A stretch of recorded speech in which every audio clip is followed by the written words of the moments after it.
Bismillahirrahmanirrahim. Assalamu alaikum warahmatullahi wabarakatuh.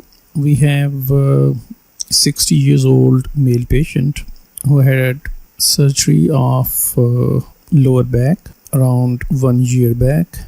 We have CT examination for reassessment of his lower back because he is having recurrent lower back pain. So here we have coronal CT reformatting, where we can see that there are transpedicular screws passing through L3, L4 and L5 vertebra.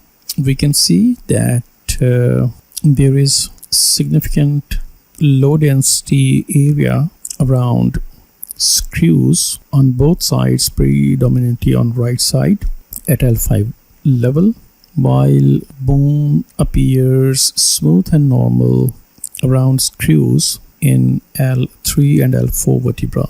We know that radiolucent area or osteolysis zone around the screw, if it is around 1 millimeter, we label it as a case of loosening.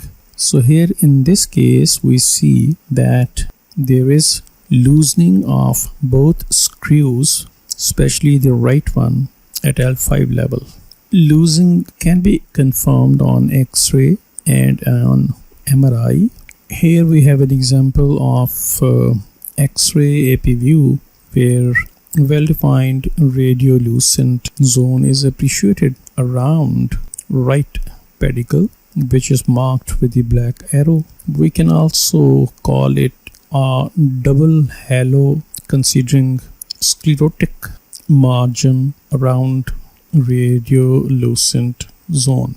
Similarly, we have coronal fat suppression T2 weighted sequence, which shows low signal intensity area surrounded by increased signal intensity area, suggesting edema around the screw, favoring the possibility of loosening. Thank you very much. Assalamu alaikum warahmatullahi wabarakatuh.